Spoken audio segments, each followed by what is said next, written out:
Hello guys, क्या हाल चाल है? कैसे हो सब लोग? सब ठीक ठाक हो? आज हम इकॉनमी का सेकंड चैप्टर करने जा रहे हैं, मॉनेटरी पॉलिसी। इससे पहले हमने एक चैप्टर जीडीपी वाला कर दिया था ना, नेशनल इनकम वाला। ठीक है, अगर आप लोगों ने वो नहीं देखा तो एक बार वो वीडियो ज़रूर देख लेना। और बाकी पॉलिटी कंप्लीट करा दी है, उसकी प्लेलिस्ट पड़ी है, वो भी देख लेना। ठीक है, और ये जो चैप्टर करना है मोस्ट इंपॉर्टेंट चैप्टर है और इंटरेस्टिंग भी बहुत है ये चैप्टर। ये आपने काफ़ी बार सुना होगा, SLR, CR, रेपो रेट क्या होता है, ये सब आज पढ़ेंगे। ठीक है। ठीक है, ये इतनी टर्म्स डिस्कस करनी है। ये मॉनेटरी पॉलिसी चैप्टर है। ठीक है यार, इस चैप्टर को अगर करना है ना, इस चैप्टर में आप लोग ना अपने आप को RBI का गवर्नर मान लो। अगर आप लोग अपने आप को RBI का गवर्नर मान लोगे तो ये चैप्टर आपको बहुत ही इजी लगेगा। देखो कैसे। मान कर चलो आप RBI के गवर्नर हो। ठीक है। RBI के गवर्नर के पास ही मशीन है ना नोट छापने की। ठीक है। आपको मोदी जी ने कह दिया भी ऐसे करो, करोड़ों रुपए छाप दो और जितने भी गरीब है सभी में बांट दो। ठीक है। सभी में बांट दो और उनकी गरीबी दूर कर दो। ठीक है। जब आपको ये मोदी का ऑर्डर आ गया, आपने मोदी के इस ऑर्डर को माना नहीं। आपने मोदी को मना कर दिया, आपने कह दिया नहीं, हम इतने करोड़ों रुपये से नहीं छाप सकते और डायरेक्टली लोगों में नहीं बांट सकते। ठीक है। तो मोदी को आपने समझा दिया भी इसी ये रीज़न है इसलिए हम नहीं छाप सकते। तो वो रीज़न क्या था? वो रीज़न आपको थोड़ी देर बाद पता चलेगा। अभी वीडियो के बीच में बताऊंगा मैं आपको आपने ऐसा क्यों कह दिया मोदी को भी इतने पैसे आप लोग नहीं छाप सकते। ठीक है। ठीक है, चलते हैं आगे। देखो, SLR, CR, money multiplier, repo rate, reverse repo rate, RBI, ये सब करना है। ठीक है। आप लोगों को मैंने बता दिया है, आप लोग कौन हो? RBI के गवर्नर हो। ठीक है। मॉनेटरी पॉलिसी किसकी होती है? RBI की होती है, याद रखना। एक होती है फिजिकल पॉलिसी, फिजिकल पॉलिसी होती है गवर्नमेंट की। और जो मॉनेटरी पॉलिसी होती है वो होती है RBI की, यानी कि आपकी आपकी यानी कि RBI के गवर्नर की। ठीक है। आपने मॉनेटरी पॉलिसी चलानी है। आपका काम क्या है? पहला काम है आपका regulation of money supply. Money supply की रेगुलेशन करनी है। ये क्या होता है? डीमोनेटाइजेशन हुआ था ना, नोटबंदी। नोटबंदी के टाइम के ऊपर आपने देखा था ना, किसी के पास पैसा नहीं बचा था। मार्केट में पैसे की कमी हो गई थी, है ना, लोगों के हाथ में पैसे ही नहीं था। पैसे ही उड़ गया था सारा का सारा। यानी कि मनी सप्लाई कट कर दी थी। वो किसने की थी? आपने की थी। आपने यानी कि RBI के गवर्नर ने की थी। समझ गए? ये होती है मॉनेटरी पॉलिसी। मॉनेटरी पॉलिसी में क्या होता है? मनी सप्लाई को बढ़ाना या कम करना। ये किसका काम होता है? RBI का, RBI के गवर्नर का, यानी कि आपका। समझ गए? दूसरा काम, आप जब बैंक के पास जाते हैं हम लोग, है ना, बैंक हमें लोन देता है। लोन के ऊपर कभी कभार तो इंटरेस्ट रेट बहुत ज़्यादा महंगे होते हैं, कभी कभी कम होते हैं। ठीक है। ये जो इंटरेस्ट रेट है ये भी कौन डिसाइड करता है? ये भी डिसाइड मीन्स इनको रेगुलेट कौन करता है? ये भी आप करते हो, आप यानी कि RBI का गवर्नर। ठीक है। उसके बाद आगे क्वेश्चन आ रहा है, स्टेबिलाइज दी करेंसी। स्टेबिलाइज दी करेंसी का मतलब क्या है? आपने देखा होगा ना भी कभी कभार जो $1 होता है 60 रुपये का, कभी 70 का, कभी 100 का। कभी ऐसा देखा भी 150-200 का हो गए? नहीं, इतना होता ही नहीं है। क्यों नहीं होता है? क्योंकि स्टेबिलाइज करने का काम आपका है, आपका यानी कि RBI के गवर्नर का। मतलब भी RBI के गवर्नर की निगाह होती है किसके ऊपर? डॉलर के ऊपर। भी 1 रुपये के कंपेरिजन में कितना रहा है? 60, 70, 80, 90, 100। इससे ज़्यादा एक बार भी अगर चला जाए ना, वो दिक्कत है अब अपनी इकोनॉमी के लिए। तो RBI का गवर्नर यानी कि आप इंटरवेन करोगे और उसको स्टेबलाइज कर दोगे करेंसी को। मतलब भी आप एक सही सा रेट रखोगे एक्सचेंज रेट का डॉलर और रुपये के बीच में। ठीक है। मतलब तीन काम बता दिए। एक तो मनी सप्लाई, मार्केट में मनी सप्लाई कितनी रखनी है, बढ़ानी है कि कम करनी है, वो भी काम आपका। दूसरा इंटरेस्ट रेट, बैंक कितना इंटरेस्ट रेट देंगे या कुछ भी इसको रेगुलेट करने का काम, वो भी आपका।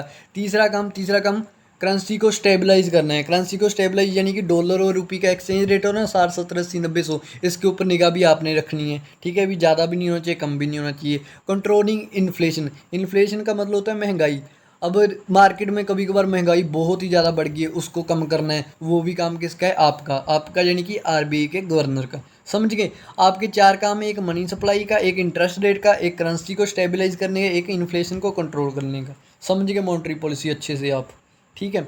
अब पहला आ रहा है रेपो रेट। क्या होता है रेपो रेट में? ये है, देखो, जब बैंक होते हैं ना, बैंकों के पास पैसा कम पड़ जाता है। जब बैंकों के पास पैसा कम पड़ गया, उनको पैसा चाहिए, वो पैसा लेने के लिए किसके पास जाएंगे? RBI के पास। RBI को कहेंगे हमें पैसा दे दे। RBI पागल तो नहीं है जो फ्री में पैसा दे देगा किनको? बैंकों को। तो फिर RBI उन्हें ऐसा कहेगा बैंकों को, बैंकों तुम्हें मैं पैसा दे रहा हूँ मगर तुम लोगों को मेरे को इंटरेस्ट देना होगा बदले में। तो बैंक कह देते हैं ठीक है, हमें आप पैसा दे दो, हम आपको इंटरेस्ट दे देंगे, यानी कि ब्याज दे देंगे। तो जितना बैंक ब्याज देते हैं ना, उसी को रेपो रेट कहते हैं। मतलब समझे ना, मतलब भी जब बैंकों को पैसे की ज़रूरत होती है, ठीक है, वो बोरो करते हैं। बोरो मतलब उधार लेते हैं, किससे? आरबीआई से। जब वो आरबीआई से पैसा उधार लेते हैं ना, आरबीआई उनको एक इंटरेस्ट लगाता है, ब्याज लगाता है। उस ब्याज को क्या कहते हैं? रेपो रेट कहते हैं। ये लिखा पड़ा है ना, it is the rate at which banks borrow money from the RBI. समझ गए? मतलब ये वो रेट है जिस रेट के ऊपर बैंक क्या करते हैं? मनी बोरो करते हैं, किससे? आरबीआई से। ये बात समझ गए आप? ठीक है। उसके बाद जब आपने ये भी देखा होगा ना, जब हम लोग बैंक के पास जाते हैं तो हमें कुछ ना कुछ गिरवी रखना पड़ता है लोन लेने के लिए। ऐसी रेपो रेट में है। रेपो रेट में जब बैंक वाले लोन लेने के किसके पास पैसा लेने गए?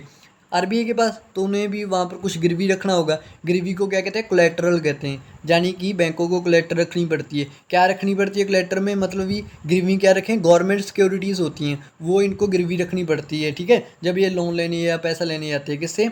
आरबीआई से। ठीक है, ये जो गवर्नमेंट सिक्योरिटी है ना, नेक्स्ट चैप्टर करेंगे, उसमें अच्छे से करेंगे। ठीक है। उसके बाद ये जो रेपो रेट के अंदर बैंक वाले पैसा लेकर आए हैं, किससे? आरबीआई से। ये शॉर्ट टर्म है कि लॉन्ग टर्म? डायरेक्ट क्वेश्चन आ जाएगा। ये शॉर्ट टर्म होता है। शॉर्ट टर्म का मतलब बस भी 1-2 दिन के लिए लेकर आए हैं पैसा, ज़्यादा टाइम के लिए। अगर ज़्यादा टाइम के लिए लेकर आए हैं तो वो लॉन्ग टर्म में मिलेगा। ठीक है, याद रखना है शॉर्ट टर्म में। उसके बाद रेपो रेट को पॉलिसी रेट भी कहते हैं। पॉलिसी रेट का मतलब भी पहले रेपो रेट डिसाइड होता है। ठीक है, रेपो रेट मान के चलो उन्होंने शेयर कर दिया, बाकी जितने भी रेट है ना, जैसे reverse repo rate, bank rate, ये सब इसके साथ कंबाइंड होते हैं। ठीक है, मतलब इसके अकॉर्डिंग ये जस्ट होते हैं। सबसे मेन होता है रेपो रेट, इसलिए इसको पॉलिसी रेट कहते हैं। ठीक है, अभी आपको एक बात बताने जा रहा हूँ जो इस चैप्टर में घूमती रहेगी, बार बार आएगी। इन्फ्लेशन क्या होती है? मतलब महंगाई क्या होती है? महंगाई का मतलब ये है, देखो, अब महंगाई का मतलब ये, देखो ध्यान से सुनना। अगर आप लोगों को, मतलब इंडिया में जितने भी वो है, नौजवान हैं, युवा हैं, ठीक है, सभी को मोदी ने 1-1 लाख दे दिया। 1-1 लाख दे दिया, ठीक है। तो सभी को ऐसा होता है हमारे हाथ में आईफोन हो, तो सभी क्या करेंगे? आईफोन लेने के लिए जाएंगे। मार्केट में आईफोन तो इतने ज़्यादा नहीं है, बहुत कम है। हमारी इंडिया में तो कितने करोड़ों लोग हैं, तो करोड़ों युवा हैं, पता नहीं कितने 100 करोड़ है ना। मान कर चलो कम से कम 40-50 करोड़ तो युवा होंगे ना।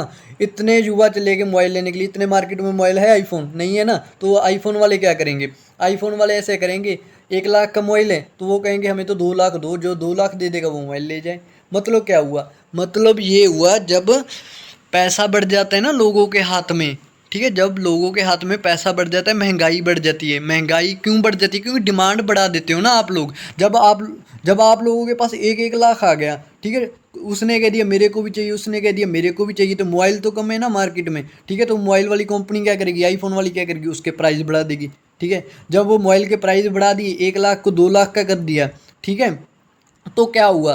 तो महंगाई बढ़ गई ना। मतलब भी जब मार्केट में या लोगों के हाथ में पैसा बढ़ जाए, मनी सप्लाई बढ़ जाए, तो क्या बढ़ जाती है? महंगाई। महंगाई क्यों बढ़ती है? क्योंकि डिमांड बढ़ जाती है। लोग कहते हैं हमें ये चाहिए वो चाहिए, इससे डिमांड बढ़ जाती है। और एक बात और याद रखना, लोगों के हाथ में पैसा बढ़ा, लोगों की डिमांड बढ़ी, लोगों की डिमांड बढ़ी तो महंगाई बढ़ी। महंगाई बढ़ी तो हमारी जो रुपीस है ना, इसकी परचेजिंग पावर डाउन डाउन हो जाएगी। परचेजिंग पावर का मतलब क्या है? पहले तो 1 लाख में वो मोबाइल आ रहा है, अब 2 लाख में आ रहा है, हो गया ना रुपीस कमज़ोर। इसको कहते हैं परचेजिंग पावर डाउन होना। परचेजिंग पावर डाउन होगी रुपीस की। समझ गए? मैंने आपको क्या बताया? मैंने कहा अगर मनी की सप्लाई बढ़ रही है, मनी की सप्लाई यानी कि लोगों के हाथ में पैसा बढ़ रहा है, इससे क्या बढ़ेगी? डिमांड। डिमांड बढ़ने से क्या बढ़ती है? इन्फ्लेशन। इन्फ्लेशन बढ़ने से क्या हो जाएगा? जो परचेजिंग पावर है ना रुपीज़ की, वो कमज़ोर हो जाएगी। समझ गए? ये 3-4 बातें याद रखना, इसी के ऊपर सारा का सारा चैप्टर घूमेगा। अब मान कर चलो, अब मैंने आपको कहा था आप क्या हो? आप आरबीआई के क्या हो? गवर्नर हो। ठीक है, आपका काम क्या है? इन्फ्लेशन को कंट्रोल करना है। ठीक है, आपका काम है इन्फ्लेशन को कंट्रोल करना है। ठीक है, अभी आपको ये कह दिया, आरबीआई के गवर्नर हो, आपको ये कह दिया मार्केट में इन्फ्लेशन हो रखी है, इसको कंट्रोल करो। अब तो आप सोचने लग गए यार इन्फ्लेशन को कंट्रोल कैसे करें? आरबीआई के गवर्नर भी हैं, तो आपने पढ़ा है भी मार्केट में लोगों के हाथ में पैसा ज़्यादा है, इसलिए उन्होंने डिमांड बढ़ा दी। इसलिए डिमांड बढ़ने से महंगाई बढ़ गई। तो आप क्या करोगे? आप ये दिमाग लगाओगे यार किसी तरह से लोगों के हाथ से पैसा छीन लूँ, अगर लोगों के हाथ से पैसा छीन लिया तो वो डिमांड कम कर देंगे, अगर उन्होंने डिमांड कम कर दी तो इन्फ्लेशन कम हो जाएगी। तो अब आपका मेन टारगेट है लोगों के हाथ से पैसा छीनना है, ठीक है, मतलब मार्केट में पैसे की सप्लाई कम करनी है। तो आप क्या करोगे, आप ऐसा करोगे, जो रेपो रेट था ना, रेपो रेट में वो पैसा मांगने आ रहे थे बैंक वाले, है ना, किससे, आरबीआई से। जब वो आरबीआई से पैसा मांग कर लेकर जाएंगे बैंक वाले, तो वो पैसा कहाँ बांटेंगे, लोगों में बांटेंगे ना। अगर आरबीआई ऐसा कर दे भी बैंक आरबीआई के पास पैसे ही ना लेने हैं, तो मार्केट में पैसे ही नहीं आएगा ना नया वाला, समझ गए। तो आरबीआई क्या करेगा, आरबीआई कहेगा मैंने रेपो रेट को बढ़ा दिया, रेपो रेट को बढ़ा दिया। जब रेपो रेट को बढ़ा दिया आरबीआई ने, तो क्या हो जाएगा, जब रेपो रेट बढ़ गया, आरबीआई ने रेपो रेट बढ़ा दिया, तो क्या हो जाएगा, तो इससे जो बैंक है ना वो लोन लेने नहीं जाएंगे आरबीआई के पास, क्योंकि लोन महंगा हो गया। तो फिर बैंक क्यों जाएंगे आरबीआई के पास। तो इससे आपका मोटिव हो गया ना, सही हो गया ना। कैसे, देखो, अब बैंक वाले आपके पास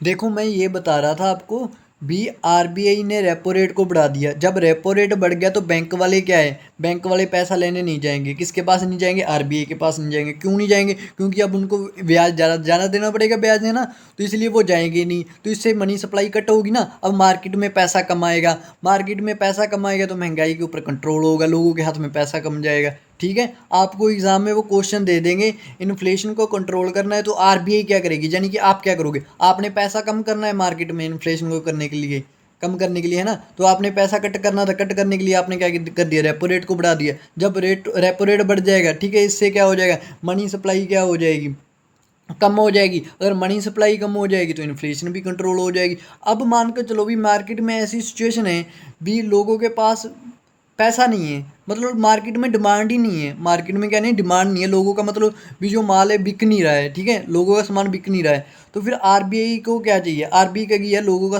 थोड़ा बहुत अगर सामान बिकेगा फिर ही देश ग्रो करेगा ना। तो आरबीआई ने क्या करना है, थोड़ी सी इन्फ्लेशन बढ़ाना है, इन्फ्लेशन को बढ़ाना है। इन्फ्लेशन को बढ़ाने के लिए क्या करना पड़ेगा, मार्केट में पैसा बढ़ाना पड़ेगा लोगों के हाथ में, लोगों के हाथ में पैसा बढ़ाना है। तो इसके लिए आरबीआई क्या करेगा, रेपो रेट को कम कर देगा। रेपो रेट कम हो गया तो बैंक वाले ज़्यादा लोन लेकर आएंगे, किससे, आरबीआई से। आरबीआई से वो लोन लेकर पैसा ले आए बैंक वाले, तो बैंकों से कौन लेंगे पैसे, हम जब पैसे लेंगे तो हमारे हाथ में पैसा आ जाएगा, इससे थोड़ी बहुत इन्फ्लेशन बढ़ जाएगी। इन्फ्लेशन बढ़ने से भी जो दूसरे लोग हैं जिनका सामान नहीं बिक रहा है उनका सामान बिकने लग जाएगा, ठीक है। मतलब मैंने रेपो रेट में क्या पढ़ा है, मैंने रेपो रेट में ये बताया, रेपो रेट वो रेट है जिसके ऊपर बैंक वाले लोन लेकर आते हैं, किससे, आरबीआई से। दूसरा पॉइंट मैंने ये बताया, आज जो लोन लेने जा रहे हैं उस टाइम के ऊपर कोलेटरल की ज़रूरत पड़ेगी, ठीक है, कोलेटरल की ज़रूरत पड़ेगी, यानी कि गिरवी रखना पड़ेगा। कुछ बैंक वालों को क्या रखते हैं वो, गिरवी, गिरवी वो रखेंगे गवर्नमेंट सिक्योरिटीज़। तीसरी बात मैंने ये बता दी आपको, ये शॉर्ट टर्म पीरियड के लिए होता है। चौथी बात मैंने ये बता दी कि पॉलिसी रेट होता है। पांचवी इंपॉर्टेंट बात ये बता दी,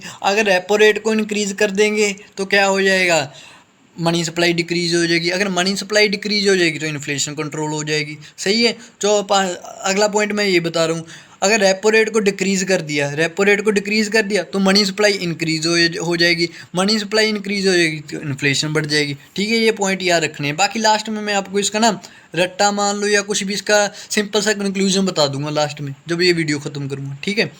आगे रिवर्स रेपो रेट क्या होता है, देखो, रेपो रेट में बैंक वाले पैसा लेने गए थे, किससे, आरबीआई से। रिवर्स रेपो रेट में ये होता है, आरबीआई पैसा लेने आएगा, किससे, बैंकों से लेने आएगा, ठीक है। जब मान के चलो आरबीआई ने पैसा लेना है बैंकों से, बैंक भी पागल नहीं है फ्री में देंगे, बैंक वाले भी आरबीआई को कहेंगे तू हमें ब्याज दे, ठीक है। जो ब्याज लगेगा उसी को क्या कहते हैं, रिवर्स रेपो रेट कहते हैं, ठीक है। It is the rate at which RBI borrows from bank, मतलब ये वो रेट है जिसके ऊपर आरबीआई बोरो करता है, किनसे, बैंक से। इसे क्या कहते हैं, रिवर्स रेपो रेट कहते हैं, ठीक है। एक बात और याद रखना, रेपो रेट याद होगा कि रिवर्स रेपो रेट याद होगा। देखो, आरबीआई बड़ा है कि बैंक, आरबीआई बड़ा है, आरबीआई कम देगा इसलिए रिवर्स रेपो रेट कम होता है, ठीक है, रेपो रेट ज़्यादा होता है, समझ गए। अब देखो, increase in reverse repo rate decrease in money supply and controls inflation. अगर जो रिवर्स रेपो रेट है वो इंक्रीज़ कर देंगे तो इससे क्या हो जाएगी, मनी सप्लाई डिक्रीज़ हो जाएगी, इससे मनी सप्लाई डिक्रीज़ होगी तो इससे क्या हो जाएगा, इन्फ्लेशन कंट्रोल हो जाएगी। ऐसे ही वाइस वर्सा ये आगे आ रहा है, decrease in reverse repo rate, increase in money supply and increase in inflation. ये लास्ट में आपको कंक्लूजन दूंगा इसका मैं, ठीक है। व्हाट इज़ एमएसएफ, इसकी पहली बात तो फुल फॉर्म पता होना चाहिए, मार्जिनल स्टैंडिंग फैसिलिटी। इसमें ये होता है, मान के चलो यार बैंक वाले पैसा लेकर आए थे, रिवर्स रेपो रेट में लेकर आए थे ना आरबीआई से, जितना वो पैसा लेकर आए थे वो तो उन्होंने ख़त्म कर दिया, उनको और चाहिए, बैंक वालों को और पैसा चाहिए। जब बैंक वालों को और पैसा चाहिए, रिवर्स रेपो रेट वाला उन्होंने ख़त्म कर दिया, तो उनको और पैसा लेने के लिए आरबीआई के पास गए तो उन्हें क्या होगा, उन्हें ना पैसा तो दे देगा आरबीआई। आरबीआई कहेगा इस बार तुम्हें, पहले तो मैंने रेपो रेट लगाया था ना, अब मैं तुम्हें रेपो रेट नहीं, अब तुम्हें मैं एमएसएफ लगाऊंगा। मतलब भी ये होता है जब रेपो रेट में पैसा जो आया था ख़त्म हो जाता है और बैंक को और पैसा चाहिए, तो आरबीआई कहेगा मैं इस बार रेपो रेट के ऊपर पैसा नहीं दूंगा, किसके ऊपर दूंगा, एमएसएफ के ऊपर दूंगा। मतलब क्या होता है, ये रेपो रेट से ज़्यादा इंटरेस्ट लगता है इसमें, समझ गए, ये लिखा है। When banks need more money and exhausted amount under allotted repo rate, ठीक है, मतलब भी मार्जिन स्टैंडिंग फैसिलिटी में तब पैसा मिलता है जब बैंकों ने रेपो रेट वाला यूज़ कर लिया होता है, ठीक है। इसको पीनल रेट भी कहते हैं और रेपो रेट से ये ज़्यादा होता है, ठीक है। आगे, what is bank rate, bank rate क्या होता है। देखो बैंक रेट में यार, देखो जो हमने रेपो रेट किया वो शॉर्ट टर्म में, जो बैंक रेट है ये लॉन्ग टर्म में।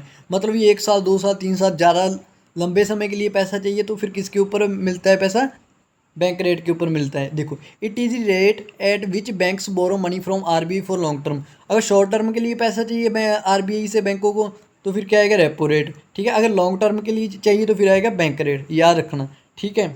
उसके बाद और बात ये इंपॉर्टेंट है, यू बैंक रेट होता है ये रेपो रेट से ज़्यादा होता है, ठीक है। आगे, हाँ बैंक रेट में कोलेटरल की ज़रूरत नहीं होती, रेपो रेट में मैंने कहा था ना कोलेटरल रखना पड़ेगा, गिरवी रखना पड़ेगा बैंक वालों को कुछ, पर बैंक रेट में कुछ गिरवी रखने की ज़रूरत नहीं होती है, ठीक है। बेस रेट क्या होता है, ये इंपॉर्टेंट है।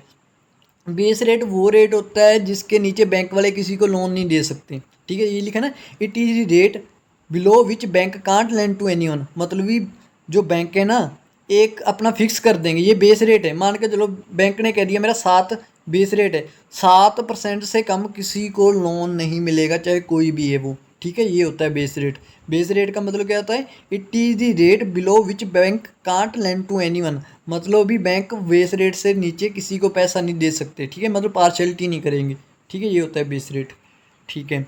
आगे एसएलआर, ये तो मोस्ट इंपॉर्टेंट है। एसएलआर क्या होता है, 1 मिनट।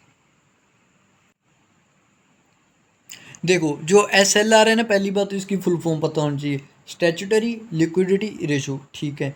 यार ऐसा है, देखो बैंक के पास जितना भी पैसा आ रहा है ना, मान के चलो बैंक के पास 100 रुपये आ रहा है, ठीक है, बैंक को 100 में से कुछ पार्ट ना रिजर्व करके रखना होता है। ऐसा नहीं 100 आया बैंक के पास, 100 का 100 आगे लोन में बांट दिया, तो फिर हम मान के चलो हमने बैंक में 100 रुपया जमा करवाया, ठीक है, 100 रुपया जमा करवाया, बैंक ने 100 आगे दे दिया किसी को लोन के ऊपर, ठीक है। तो हम अब बैंक से लेने गए, हमने 20 निकलवाने थे, बैंक के पास 20 है ही नहीं, कहाँ से देगा, उसने 100 का 100 तो आगे कि किसी को लोन के ऊपर दे दिया। तो इसीलिए बैंक को ना थोड़ा बहुत पैसा ना रिजर्व करके रखना पड़ता है, ठीक है।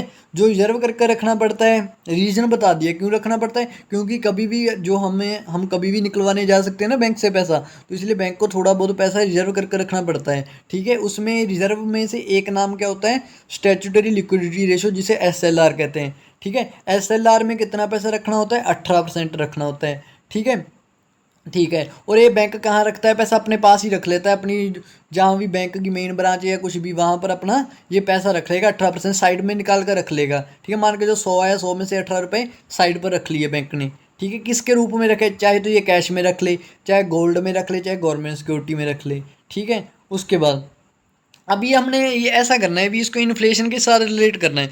मनो मान कर चलो भी मार्केट में इन्फ्लेशन हो रखी है, ठीक है, मार्केट में क्या होगी, इन्फ्लेशन होगी है। इन्फ्लेशन को कंट्रोल करना है, आप कौन हो, आरबीआई के गवर्नर हो, ठीक है, आपने इन्फ्लेशन को कंट्रोल करना है, आप आरबीआई के गवर्नर हो, ठीक है। तो आप क्या करोगे, आपको कह दिया एसएलआर का यूज़ करना है, तो आप पता क्या करोगे, देखो जो पैसा गया था बैंक के पास, 100 रुपया गया था, 100 में से 18 रुपये कट हो गए ना, 18 रुपये कट करके 18% कट कर उसने साइड पर रख लिए, वो मनी सप्लाई से कट हो गए। तो आपने मनी सप्लाई कम करनी है, अगर मार्केट में आपने मनी सप्लाई कम कर दी तो क्या हो जाएगा, तो मार्केट में क्या हो जाएगा, इन्फ्लेशन कम हो जाएगी, क्योंकि लोगों की डिमांड कम हो जाएगी अगर आपने मनी सप्लाई कट कर दी मार्केट से, ठीक है। तो फिर आप आरबीआई के गवर्नर हो, आप क्या करोगे, आप कहोगे जो 18% एसएलआर है मैंने 50% कर दी, 20% कर दी, 30% कर दी। इससे क्या हो जाएगा, बैंकों को अपना ज़्यादा पैसा क्या करना पड़ेगा, कट करना पड़ेगा, साइड में रखना पड़ेगा। तो मतलब फिर लोन में वो कम देंगे, अगर लोन में वो कम पैसा देंगे तो लोगों के पास कम पैसा पहुंचेगा, अगर लोगों के पास कम पैसा पहुंचेगा तो महंगाई कम होगी, महंगाई क्यों कम होगी, क्योंकि डिमांड कम हो जाएगी। समझ गए ना। मतलब अब आपको क्वेश्चन आ जाएगा, भी मार्केट में इन्फ्लेशन हो रखी है तो SLR को इंक्रीज़ किया जाएगा कि डिक्रीज़, इंक्रीज़ किया जाएगा। क्यों, अगर इसको इंक्रीज़ कर देंगे तो मनी सप्लाई कट हो जाएगी, ठीक है, मनी सप्लाई कट हो जाएगी तो डिमांड कम हो जाएगी, डिमांड कम हो जाएगी तो इन्फ्लेशन कम हो जाएगी। अगर मान के चलो भी उल्टी कंडीशन दे दी, कह दिया अभी मार्केट में डिप्रेशन चल रहा है, या मान के जो डिफ्लेशन चल रही है, मतलब मंदी चल रही है मार्केट में, ठीक है, मतलब लोगों को में डिमांड नहीं है, ठीक है, डिमांड को जनरेट करना है, जा फिर कह देंगे इन्फ्लेशन को लेकर आना है मार्केट में, तो क्या करेगा आरबी SLR 18% है ना, कह देगा ठीक है 18 नहीं 10% है, 8% जो बचेगा वो फिर लोगों के बीच में बढ़ जाएगा, इससे लोगों के पास पैसा पहुंचेगा, डिमांड बढ़ जाएगी, ठीक है, इन्फ्लेशन बढ़ जाएगी। ठीक है, समझ गए। आपको SLR का यूज़ पता होना चाहिए, भी इन्फ्लेशन के टाइम क्या करना है क्या नहीं करना है, ठीक है। बाकी लास्ट में एक स्लाइड दूंगा, उसके ऊपर ये सारा बता दूंगा मैं दोबारा से। ओपन मार्केट ऑपरेशन क्या होता है यार, ओपन मार्केट ऑपरेशन में ऐसा होता है, देखो जो गवर्नमेंट सिक्योरिटीज़ बताया था ना मैंने, गवर्नमेंट सिक्योरिटीज़ होती हैं, ठीक है, मान कर चलो आर मार्केट में इन्फ्लेशन हो रखी है, इन्फ्लेशन यानी कि लोगों के पास पैसे ही पैसा है, ठीक है, पैसे ही पैसा, इन्फ्लेशन का मतलब यही नहीं, इसीलिए डिमांड कर रखी है, ठीक है। अब इस इन्फ्लेशन को कंट्रोल करना है, इस इन्फ्लेशन को कंट्रोल करना है, और आपको यानी कि RBI के गवर्नर को ये कह दिया अभी ओपन मार्केट ऑपरेशन यूज़ करना है। इसमें पता है क्या करेगा फिर, इसमें जो वो है ना RBI के गवर्नर, यानी कि आप ऐसा करोगे, जो गवर्नमेंट सिक्योरिटीज़ है ना उसको आप ऐसा करोगे, उसको बेच दोगे।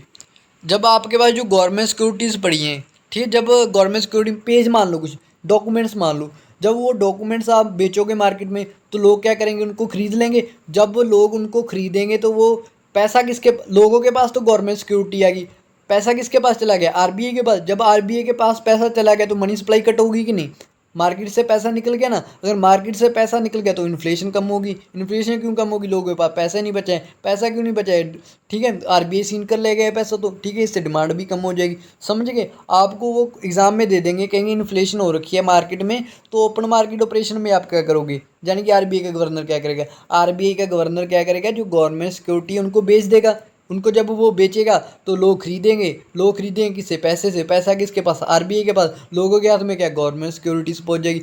ये गवर्नमेंट सिक्योरिटी लोग क्यों खरीदेंगे, लोग इसीलिए खरीदेंगे, गवर्नमेंट सिक्योरिटी के ऊपर लिखा होता है, आप मान कर चलो ऐसा लिखा है गवर्नमेंट सिक्योरिटी के ऊपर 100 रुपये की गवर्नमेंट सिक्योरिटी है, ठीक है, और आपको 108 रुपये मिल जाएंगे, ठीक है, तो लोग भाग कर खरीद लेंगे, कहेंगे 100 रुपये की खरीद लेते हैं, 1 साल बाद 108 मिल जाएंगे, इसलिए लोग भाग कर खरीद लेते हैं इसको, गवर्नमेंट सिक्योरिटीज़ को। समझ गए। अब उल्टी कंडीशन ले लो, उल्टी कंडीशन ये है, मार्केट में इन्फ्लेशन नहीं है, मतलब डिफ्लेशन है, मंदी चल रही है, ठीक है, तो RBI को टारगेट मिला है, यानी गवर्नर को टारगेट मिला है भी मार्केट में क्या लेकर आनी है, इन्फ्लेशन लेकर आनी है, लोगों में डिमांड बढ़ानी है, मतलब ये डिमांड बढ़ानी है, लोगों के पास पैसा पहुंचना चाहिए। तो RBI क्या करेगा, RBI कहेगा मैंने जो तुम लोगों को गवर्नमेंट सिक्योरिटी बेची थी ना, मेरे को वापस कर दो, अपने पैसे ले लो। जब लोग गवर्नमेंट सिक्योरिटी वापस करेंगे RBI को, 100 की ली थी, अब RBI उनको कितना बांट देगा, 108 बांट देगा, तो इससे क्या हो जाएगा, मनी सप्लाई बढ़ गई, मनी सप्लाई बढ़ गई, डिमांड बढ़ गई, डिमांड बढ़ गई तो इन्फ्लेशन बढ़ गई।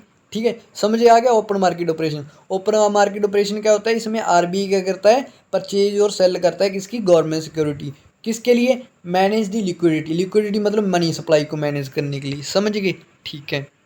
आगे, what is quantitative easing, quantitative easing क्या होता है, अरे यार ये वो कंडीशन है जब मान के जो मंदी चल रही है, क्या चल रही है, मंदी चल रही है, मंदी का मतलब ये होता है भी मार्केट में डिमांड नहीं है, लोगों के पास डिमांड मतलब लोगों के पास पैसे ही नहीं है, ठीक है, कोई कोई सामान नहीं खरीद रहा, कोई कुछ नहीं खरीद रहा, क्योंकि लोगों के पास पैसे ही नहीं है, तो ये कंडीशन भी गंदी होती है। गंदी इसलिए होती है, अगर लोगों के पास पैसे नहीं है तो लोगों का कोई सामान नहीं खरीदेगा, फैक्ट्रियों का कोई सामान नहीं खरीदेगा, अगर फैक्ट्रियों का सामान नहीं खरीदेंगे तो फैक्ट्रियों का मुनाफा नहीं होगा, अगर मुनाफा नहीं होगा तो वहाँ पर जो वर्कर लगे उनको हटा दिया जाएगा, अगर वहाँ पर जो वर्कर लगे उनको हटा दिया तो उनका घर बार कैसे चलेगा, ठीक है, तो देश कैसे चलेगा। समझ रहे हो ना, तो इसीलिए थोड़ी बहुत इन्फ्लेशन होनी चाहिए मार्केट में। तो क्वांटिटेटिव ईजिंग में क्या होता है, क्वांटिटेटिव ईजिंग तब यूज़ की जाती है जब मार्केट में क्या होती है, डिमांड नहीं होती, डिमांड को क्रिएट करने के लिए क्वांटिटेटिव ईजिंग की यूज़ की जाती है। इसमें क्या करेंगे, इसमें ये करेंगे, देखो मार्केट में पैसा बढ़ाना है, मार्केट में पैसा बढ़ाना है तो क्या करेंगे, इसमें ऐसा करेंगे